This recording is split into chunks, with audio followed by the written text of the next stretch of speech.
Good morning. So today we are taking a train from our place in Ramstein to Paris. It's only a 2.5-hour train ride, and so we're waiting for our train right now. We're going to Paris to pick up Donnie's sister and her family. We're going to spend the next couple of weeks with them. So there is a direct train from Kaiserslautern, which is the next largest city over, but we're not taking that because we had to take a really early train from Ramstein to Kaiserslautern just to be there in time. So we're actually catching that train a few cities over in Saarbrücken. So we had 2 trains to finally catch the ICE train to Paris, but it's still a really short trip. We're really excited because it's one of the very first times that we can leave all of our stuff behind in our place that we're staying, which is our house, and we can just pack a few things, just go spend a night in Paris and come right back. And then tomorrow we will pick up my brother-in-law. So tomorrow we'll go pick up my sister and my brother-in-law and their baby, and we will come back here and spend a few weeks together. But today we're really excited to go explore Paris. We both have been to Paris before. Separately. Yeah, and so we're gonna go for the first time together and do a little bit more exploring and just see everything that's in Paris, because it's been a long time since we've been there. Yeah. Let's go.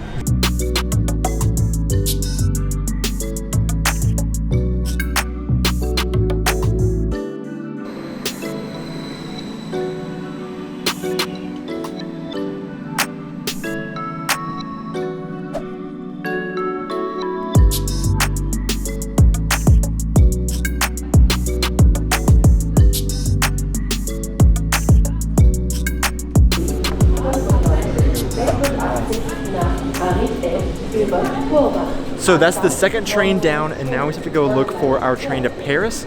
We are in Saarbrücken, and then this train will be an ICE train. We actually have reserved seats on this one, so we have to find our specific train car and our seats on this train. The other 2 are just small kind of regional trains, and so we've just been able to sit wherever we want, which makes it really convenient and easy because there's not too many people traveling this way right now. Oktoberfest is actually going on, so a lot more people are traveling to Stuttgart or Munich. So it's a great weekend to travel to Paris.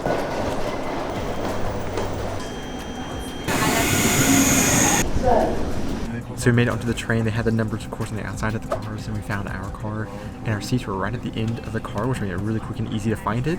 And we haven't been on a train this nice in a while. It's really, really comfortable and just clean and just feels new.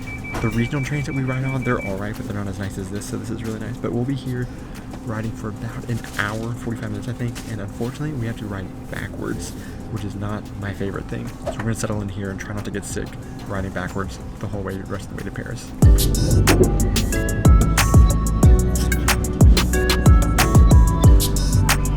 I guess we crossed into France.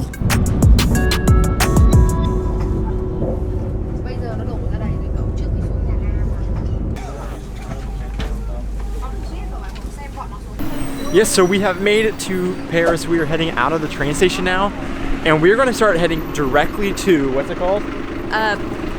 What's the artist square? I can't remember the French name. The French name, shoot. It's Place de Tourara. That's close enough. So we are heading there, though. Place de Tertre. I don't know how to pronounce it, so it doesn't matter. Artist square. But immediately when you get out of the train station, you're in the heart of Paris, and so you just have all the Parisian buildings everywhere. It is so beautiful. We're so excited to be back here and try to see what this artist square is. Aubrey has been here before, right? Yes, I loved the artist square. Yeah, in high school I came with my family, and I loved the artist square. So my goal is to find some pretty art that we can buy and put in our new home. Yeah, and so this place is on our way to our hotel that we're staying at tonight, and so we're just gonna go by there and walk around and try to find some art and just look at different Parisian artists, and then we will be heading on to our hotel from there. But yeah, just beautiful. Really excited to be back in Paris.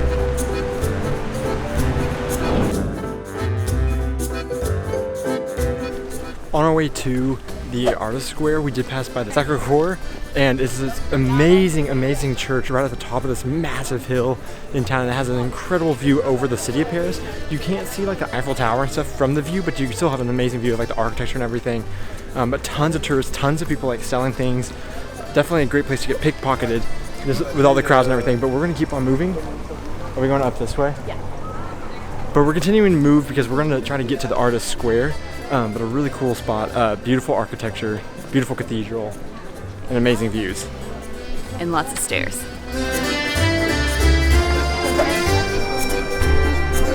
So we made it to the Artist Square, and it's just this tiny little square tucked away that has artists set up all around it. And so what I read online was that the artists have to prove that they are good artists. Like, not just anybody can come. They have to, I think, just give some, like a portfolio to show that they're good artists to have a spot here, and they have to pay for their spot. And so I also read that a lot of them don't start coming out until about 10 in the morning, so I think we're still kind of early and people are still getting set up around here. And there's also cafes just all around lining the square. You can just sit and watch the art, watch people. And so we're just gonna do that today, just kind of mosey around here, look at the art, and explore this area.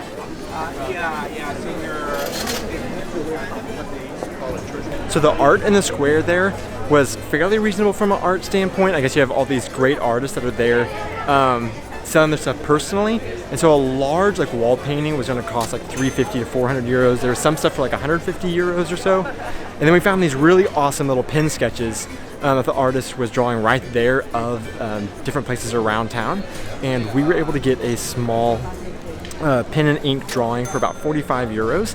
But it's really neat. It's going to be cool because it's like, you know, something that we bought specifically from the artist in Paris. So it's going to be a really cool like memory and story, I guess, to have up in our walls. And that was one of Aubrey's goals, was to get some stuff to hang on our walls back home because we don't have a whole lot hanging on our walls yet. Anyways, that was the Artist Square. Really neat, really crowded, but great art and really cool cafes all around. So now we're going to walk around and try to find our hotel and then go from there and find some other places around town that we want to go see.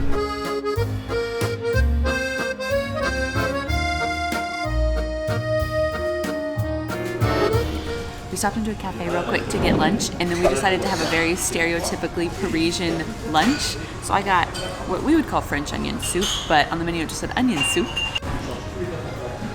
Ooh, better. The cheese is different. I don't know what it is, but it's very good cheese. And I also ordered escargot, which I've had before and I've really liked, so I hope they're good here as well. Let's see that. Oh, maybe.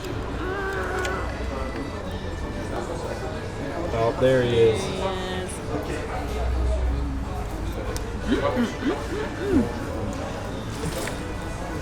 Slimy, yet satisfying. Slimy, yet satisfying. That's it.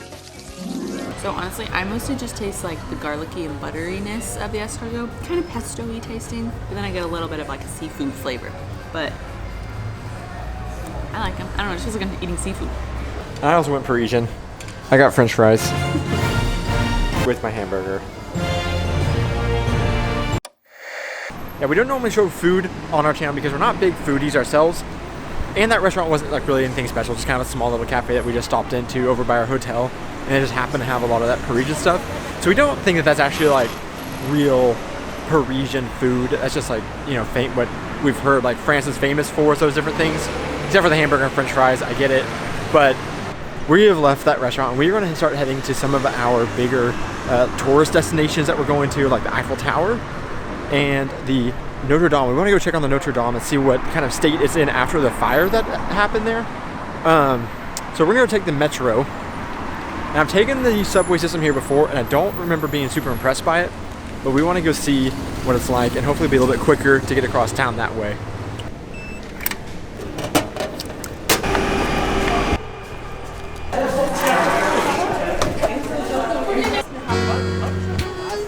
We made it to the Eiffel Tower. It's right here behind us. There are tons and tons of people all around us.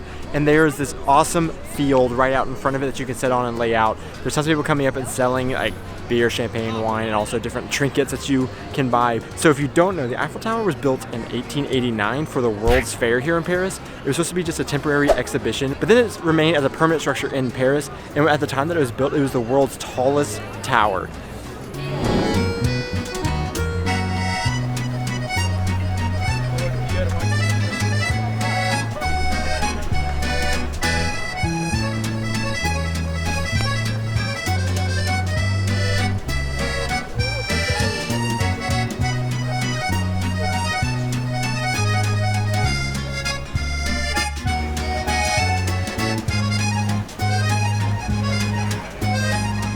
It's a beautiful day, so this has been a nice little stop just coming here to look at the Eiffel Tower, and we're really just going to stop for a second and just see it, and then we're going to move on to the next place. Which is Tell us. What is it? The big reveal. The Notre Dame. I think Donnie already said it. I already said that. Yeah, you already said that. The Eiffel Tower really is something that is like, it's really cool to see. But then once you kind of seen it, I don't know what else to do there. What else to do around here? I mean, you can go up it. You can go up the Which you Eiffel did. Tower. I did that before, and that was really cool. And it's a lot of steps, or it looks like there's an elevator too. Yeah. That. But I mean, it could be nice to have like a picnic or something around it. But it's really, it seemed like a really long line. Yeah. To get up through there, Uh-huh. and we don't have that kind of time. That means that we want to get on and see. So it's really cool to see. It's really cool to see at night. Yeah. I've done that also, and like it glitters every like half hour or something like that. But it glitters like through the night, and it's just like an incredible thing to see all lit up. It's really fun just to lay out underneath the Eiffel Tower and relax and just look at it glowing at night. But not what we're gonna do today. We're gonna go ahead and move on to the next thing now that we've seen it, and we will say au revoir to the Eiffel Tower.